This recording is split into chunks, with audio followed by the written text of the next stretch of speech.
Olá, estamos começando mais um Memórias do Campo, um programa feito especialmente para Expo Zebu desse ano, que a gente vem resgatando aí recordações, né, de grandes profissionais, pessoas que vivenciaram e vivem ainda a Expo Zebu, esse momento tão importante para Uberaba e que neste ano está sendo 100% online. Então a gente vem trazendo grandes histórias.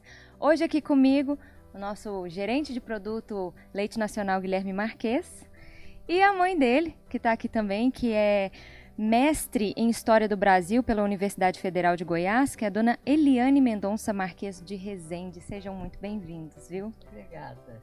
Primeiro, gostaria de saber da senhora, porque tem livros publicados, são 3, né, contando detalhes da história de Uberaba, da vinda do Zebu. Eu gostaria que a senhora falasse um pouquinho, então, sobre a chegada do Zebu aqui em Uberaba, no Triângulo. Certo. Um dia, a família do Zé Caetano foi fazer uma viagem para a Europa e depois parou no Rio de Janeiro e foi convidado para ir numa fazenda e ele viu um boi completamente diferente. Nunca tinha visto. Família Lengruber. E ele, conversando, ele fez uma compra. E a dificuldade para trazer, no mar você nem imagina, perderam muitas vezes. Agora, na terra, era mais fácil, mas demorava mais tempo. E ele chegou aqui com 14 ou 15 cabeças de gado. E aqui, continuando aqui a alta, tem uma fazenda, que é a Fazenda Caçu, tem muita mangueira, árvores bastante frondosas e tudo. Ele com o cunhado dele resolveram em maio fazer uma primeira exposição mostrando o gado que eles tinham trazido. O interessante que você gosta é que às 10 horas da manhã, champanhe, docinhos, imagina, champanhe com os docinhos, não tinha churrasco, e o pessoal ficou louco. E aí começaram a surgir pessoas que compraram o gado, outros eles não venderam, e começaram a formar comissões de pessoas que iriam à Índia, comissionada pelos ricos fazendeiros para buscar boi. E aí começou a vinda do Zebu, e era muito interessante. Anúncio nas ruas inteirinhas. Ia chegar a nova leva de Zebu. Então era dia de festa, marco, foguete, tudo. E a boiada descia, sabe? Aí os comissários já começavam a vender e tudo. E o rebanho era levado para a fazenda de qualquer um. Então Uberaba começou a pegar um outro tom. Pôs a agricultura de subsistência em segundo plano e começou a priorizar a compra desse boi fantástico, que é o boi Zebu. E aí nós vamos ver que vão surgir grupos, sabe, que são muito interessantes, que fazem como é que eu vou falar, Grigo? Eles se unem, por exemplo, o seu marico, ele se fazia parceria com outros para aumentar a produção e aumentar a venda. E o gado foi se espalhando e Uberaba se urbanizando. Aí, Uberaba, que já tinha um comércio adiantado, transformou-se na capital do Zebu e o pessoal vinha, hotéis apareceram, Hotel do Comércio era chiquésimo. O cardápio do Hotel do Comércio, onde é o Magazine Luiza, era em francês, sabe? Então veio uma sociedade mais requintada e tudo. E Uberaba deu um salto bem grande, que ainda vai ampliar cada vez mais. Começou a atrair população de fora. Então tinha que expandir, tinha que criar hotel, tinha que ampliar restaurante, tinha que ampliar atrações que segurassem o comprador aqui, né? Agora, a família Rodrigues da Cunha foi uma família que se projetou muito. Eles se uniram e eles compraram muito gado, mas o Zé Caetano tinha o gado melhor. Eles começaram a fazer triagem de boi. Então, o melhor boi que surgiu aqui na época foi o boi do Rodolfo Machado Borges, que foi o Chave de Ouro. E o outro que passou ainda na frente dele foi trazido pelo Torres Homem, o Rodrigues da Cunha, que era o Carvard, que está empalhado aqui no Museu do Zebu, aquele boi. Ele tem certas características diferentes. Para te alegrar, eu vou te contar como é que o Carvard veio. O Carvard, a Dona Olinda, o nome da praça aqui é Vicentino Rodrigues da Cunha. Era o marido da Dona Olinda Arantes, uma senhora forte, batalhadora, e ela se arriscou à Índia com dois filhos, o Tetente, que já faleceu, e o Vicentinho, e o Zico e mais dois acompanhantes. E fizeram uma viagem boa pelos setores todos, de onde tinha bezerros e tudo. E o Zico falou para ela ali: melhor gado, melhor boi é aquele ali, Carvard. Aí a Dona Olinda foi lá para negociar com ele, aquele protocolo indiano, Marajá lá, ela aqui, separa, tudo. Aí ele falou: não vendo. Mas a Dona Olinda, quando casou, ela ganhou um brilhante de 2 quilates do marido dela, que ela não tirava do dedo. E o Marajá olhando direto, o tempo inteirinho, não olhava para ela não, olhava pro brilhante. Aí fecha, não fecha, fecha o negócio, resolveram fechar. Conclusão: o Carvard veio e o brilhante foi. Sabe? Esse, para mim, é um dos casos mais interessantes. Sabe? Guilherme, ao longo desses anos todos, você deve ter sentado inúmeras vezes com a sua mãe e escutado essas histórias ricas em detalhes, né? Ô, Débora, a gente tem uma fazenda aqui deixada pelo pai da minha mãe, e lá tem uma varanda com uma mesa de madeira muito gostosa. E a gente senta ali 6 horas e escuta a Ave Maria, né? E a gente senta, abre uma cervejinha, uma carninha. A minha mãe conta casos e casos e casos, e não só do Zebu como história, mas os casos particulares dela, de família, da paixão do pai dela, do bisavô dela, que foi um dos que escreveu a Sociedade Rural, né? Um dos sócios os sócios formadores, né? E também histórias do próprio sogro dela, que também... meu sogro foi fantástico, mas já foi para Goiás. Que também escreveu muita história do Zebu. Então, assim, eu não tinha jeito de eu ser outra coisa, né? Te incentivou nessa com caminhada. Com certeza. E, dona Eliana, nessas tantas histórias que a senhora, inclusive, recordou em 3 edições, né? Em 3 livros. Nossa, eu quero ouvir muitas ainda. Mas eu quero de curiosidades, que eu quero saber da Pois senhora, como que eram as feiras antigamente? Compara Olha, pra gente como era antes, como é hoje. A assim. primeira feira foi debaixo das mangueiras. Vendeu tudo e é o que eu te falei, 10 horas da manhã.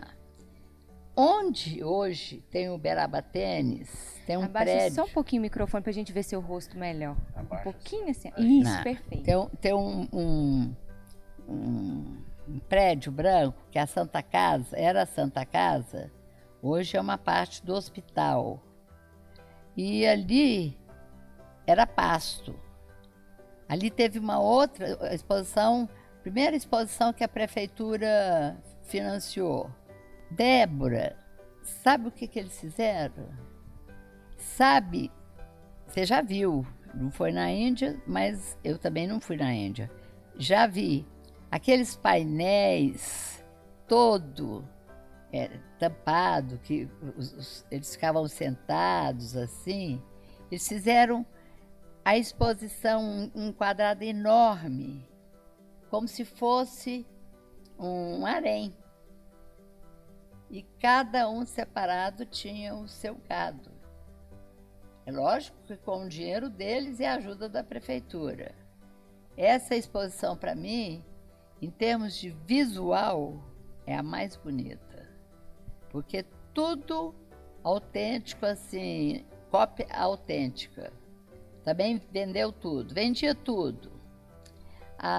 E da sua idade, assim, quando a senhora, da minha menina, idade? moça, de Uberaba... Não, da minha moça, 14, 15 anos, eu tive sorte, porque eu era uma das maiores amigas da filha do Adalberto Rodrigues da Cunha, que foi 2 vezes reeleito, ele ficou 8 anos na BCZ.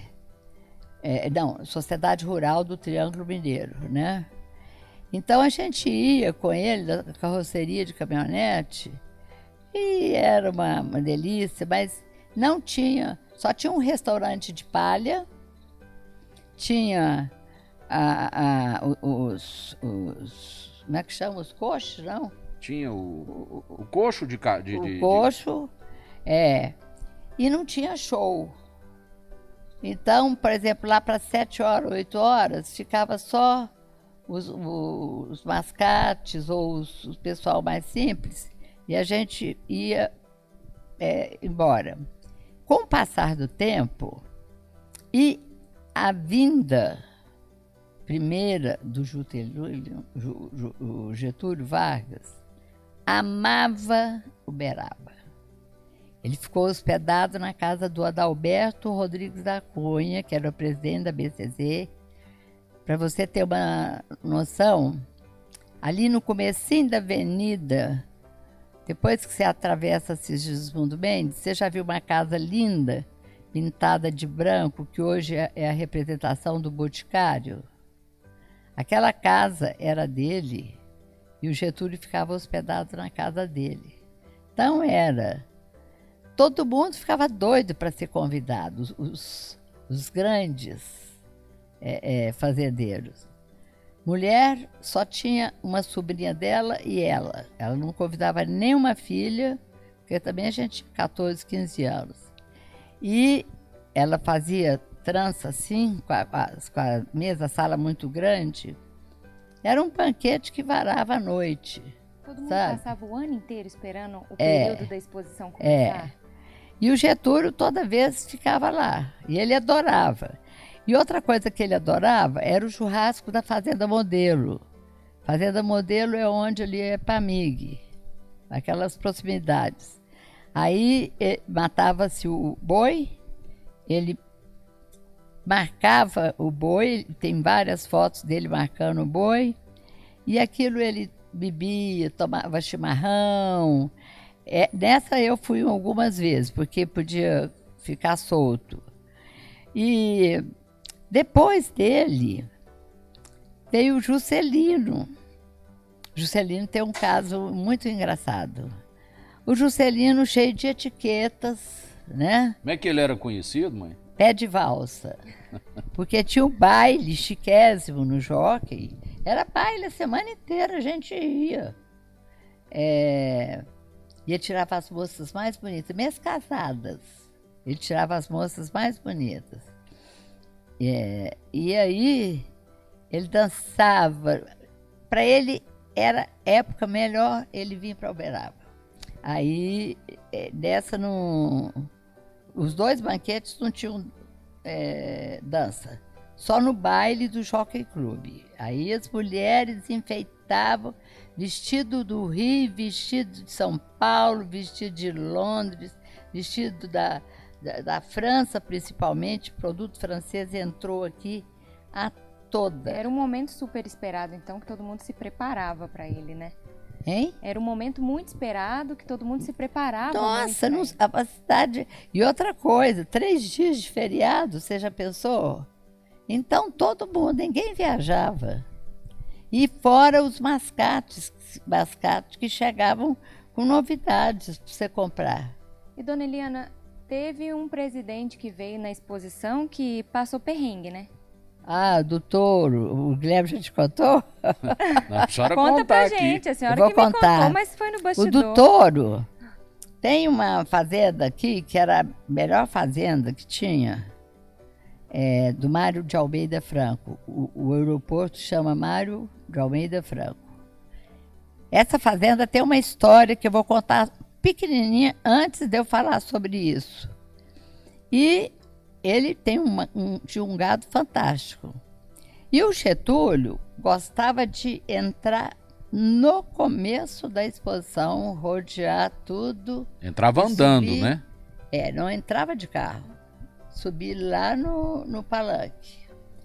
Quando ele estava entrando, o Tenório o Getúlio sempre entrava com o Tenório, um negão forte, com um revólver armado. Ele entrava e ele atrás do Getúlio. Nisso veio um gir monstruoso na direção do Getúlio. O Tenório sacou o revólver, aí veio um homem correndo, mas pelo amor de Deus, para aí. Aí pegou a rédea e puxou o boi para trás, falou obrigado.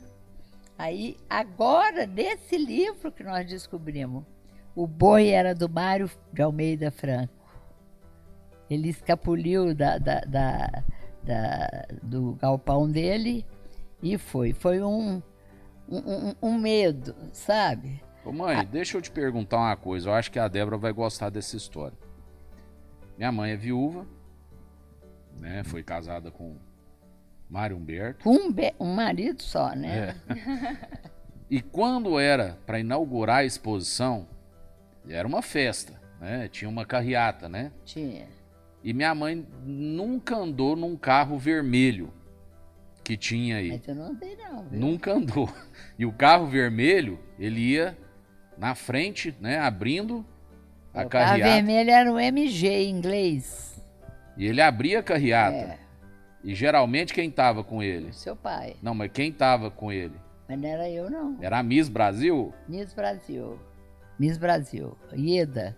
A Ieda... Por que a senhora nunca entrou nesse carro? Porque a mamãe não deixava. Mas ele era o que abria a exposição. Uma exposição ele abriu, ela veio. Não, era só uma história boa que... Agora tem mais uma curiosidade, antes de continuar a história. Essa é ótima. Todo mundo... o desfile dos bois lá no centro, pista, né? Pessoal sentado. Aí, essa quem contava as entrevistas, nós entrevistamos todo mundo. Essa quem encontrava era o seu Pílades Tiberi, que era o maior contador de E era piadas. Juiz da BCZ. Ele era juiz também. Ele era juiz, da BCZ. Ele é tio do Orestim e era pai do Pílades Tiberi, Pilinha. Começaram a entrar os gados, os bois puxados. E ele, olhando ele, Débora, ligava para roupa, vinha desarrumado, falava palavrão, Era completamente, mas de uma inteligência, nossa, fenomenal. Ele foi olhando, foi olhando. Aí passou, ele pediu para passar outra vez. Aí o pessoal achou ruim. Não, não pode passar só essa parte do final. Aí passou. Ele falou, para esse bezerro.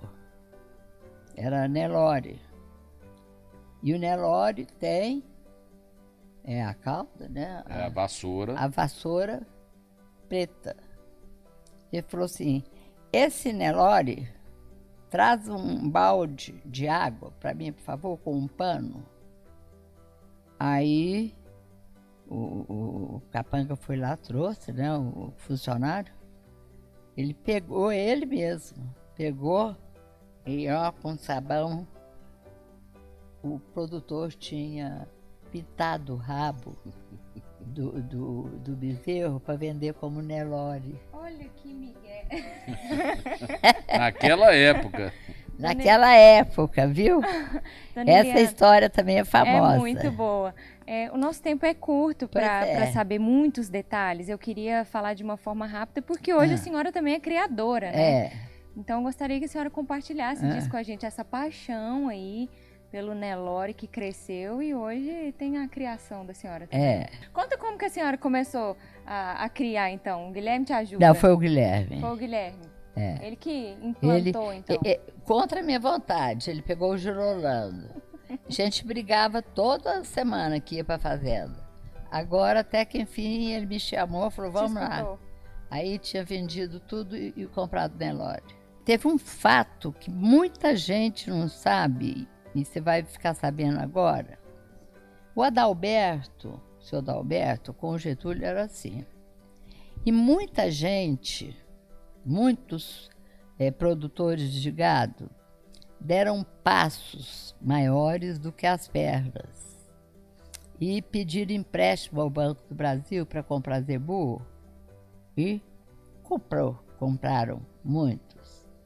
E aí veio uma crise econômica enorme, em Uberaba, na década de 40, e o Banco do Brasil mudou de diretor, e o diretor falou assim, para cobrar de todo mundo. Então, quem era corretíssimo, vendeu tudo que tinha e pagou. Os outros, por isso que você tem que esperar, viu? Falaram, vamos esperar mais um pouco. Pressionaram o seu Adalberto, ele foi para o Rio. E lá ele amansou esse Getúlio Vargas. Falou, Getúlio, não pode, você foi lá, você viu que beleza e tal. O Getúlio faz o documento que é um dos mais importantes da história do Brasil, a moratória. Ele perdoou todos que estavam devendo o Banco do Brasil. Uns 30% da população do Brasil queria matar o Getúlio, porque eles ficaram sem nada para pagar. E os outros continuaram com as propriedades como se fosse eles. Então eu agradeço muito a senhora, Guilherme, por participar desse momento com a gente. Sempre deve ser muito especial para você, né? Sempre. É minha... Seu norte. É isso. Feliz Dia das Mães para a senhora, viu? Feliz Dia das Mães, aproveitei que o Guima está emocionado. E um abraço especial para todas as mães, então. Viu? Isso aí, um abraço para todas as mães também. Esse foi o Memórias do Campo aí, trazendo recordações da Exposebu de tantos anos, né? Obrigada pela companhia, viu?